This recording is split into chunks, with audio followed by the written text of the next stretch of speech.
अगर इस केक को देखकर आपको ऐसा लग रहा है कि इसे बनाना बहुत ही कठिन है, तो ऐसा बिल्कुल भी नहीं है। इस केक को आप सिंपल घर में रखे हुए सामान से बना करके तैयार कर सकते हैं। और इसकी डेकोरेशन तो आप देख ही रहे होंगे, मैंने सिर्फ चोको चिप्स से ही इसके ऊपर गार्निशिंग की है और बाकी जो चीज़ों का मैंने इस्तेमाल किया है वो सभी आपको ईजिली मार्केट में मिल जाएंगे। तो चलिए झटपट से बहुत ही आसान तरीके से सुपर सॉफ्ट और सुपर टेस्टी केक को बनाना शुरू करते हैं।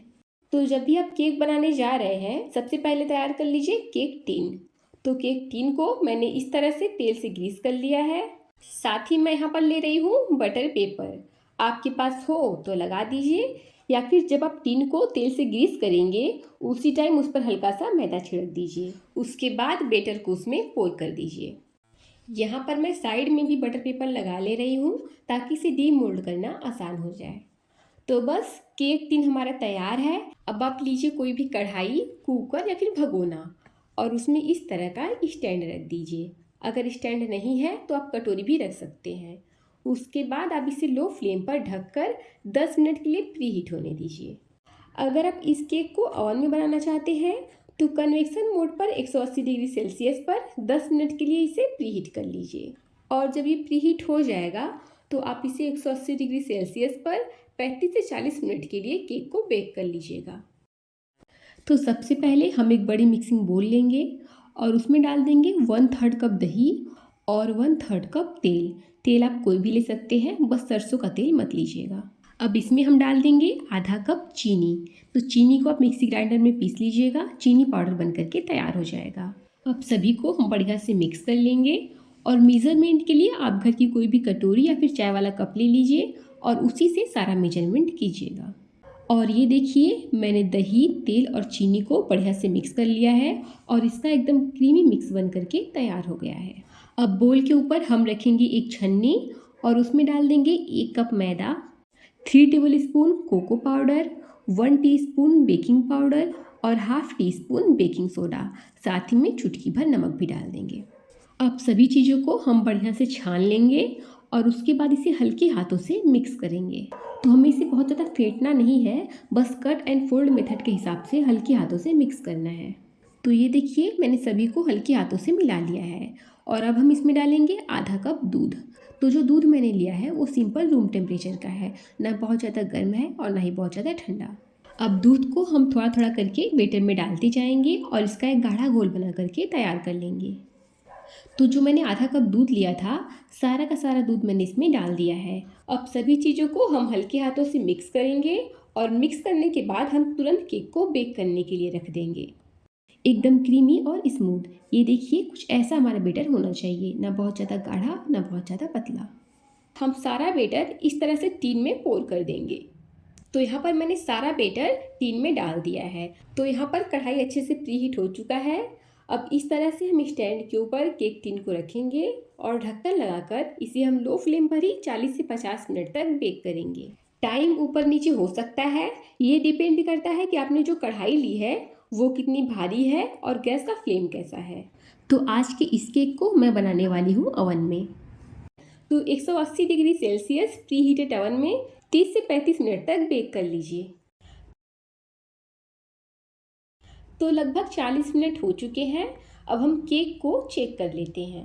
अब ये पका है या नहीं, इसे चेक करने के लिए आप एक टूथपिक या नाइफ से इस तरह से चेक करके देखिए।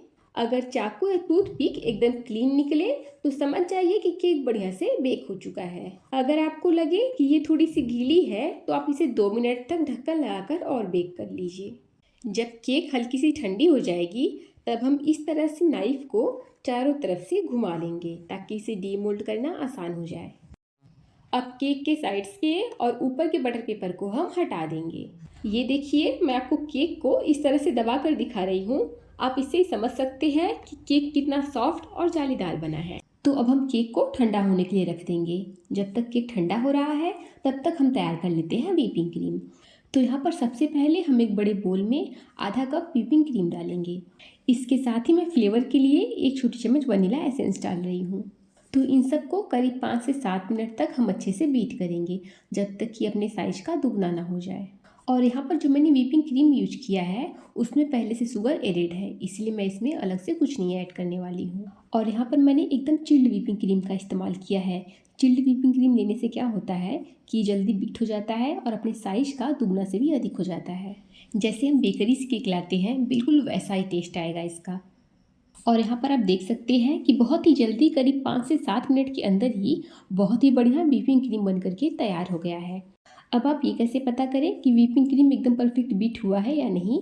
इसके लिए बाउल को उल्टा करके देखिए। अगर इसमें से व्हिपिंग क्रीम नहीं गिर रहा है, चिपका हुआ है अच्छे से, तो इसका मतलब कि आपने अच्छे से व्हिपिंग क्रीम को बीट कर लिया है। तो अब हम क्रीम को करीब आधे घंटे के लिए फ्रिज में रख देंगे ताकि जो क्रीम है वो अच्छे से सेट हो जाए। उसके बाद ही हम केक की आइसिंग करेंगे। और अब यहाँ पर जो केक था वो पूरी तरह से बढ़िया से ठंडा हो गया है। अब हम इसके ऊपर का अनइवन पार्ट निकाल देंगे। उसके बाद हम केक को 3 लेयर में डिवाइड कर देंगे। आप चाहें तो इसे 2 लेयर में भी डिवाइड कर सकते हैं। आप देख सकते हैं इसके अंदर का टेक्सचर कितना जालीदार और स्पॉन्जी आया है।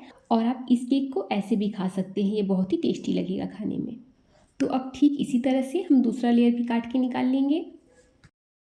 अब यहाँ पर हम टर्न टेबल पर एक प्लेट रखेंगे और प्लेट के ऊपर थोड़ा सा व्हिपिंग क्रीम लगा लेंगे। और उसके बाद हम केक का एक लेयर प्लेट पर रख देंगे।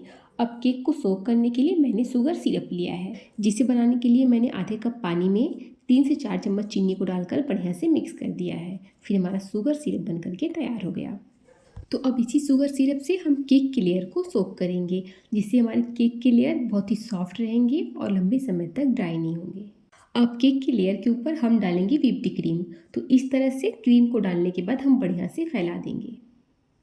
और ये देखिए इस तरह से हम क्रीम को केक की लेयर के ऊपर स्मूथली स्प्रेड कर देंगे। अब इसके ऊपर हम रखेंगे केक का सेकेंड लेयर और इसे भी शुगर सिरप से अच्छे से सोक कर देंगे। फिर वापस से व्हिपिंग क्रीम इसके ऊपर लगाकर इसे अच्छे से फैला देंगे। तो यहाँ पर आप देख सकते हैं कि मैंने इसके ऊपर थर्ड लेयर को भी रख दिया है और इसे भी शुगर सिरप से बढ़िया से सोक कर लिया है। अब इसके ऊपर भी हम क्रीम को अच्छे से लगाएंगे और केक को चारों तरफ से क्रीम से कवर कर देंगे।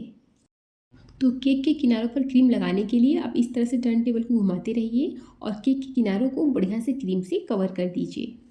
पहले केक के साइडों को आप अच्छे से सेट कर लीजिए, फिर उसके बाद उसके टॉप को अच्छे से स्मूथ कर लीजिए।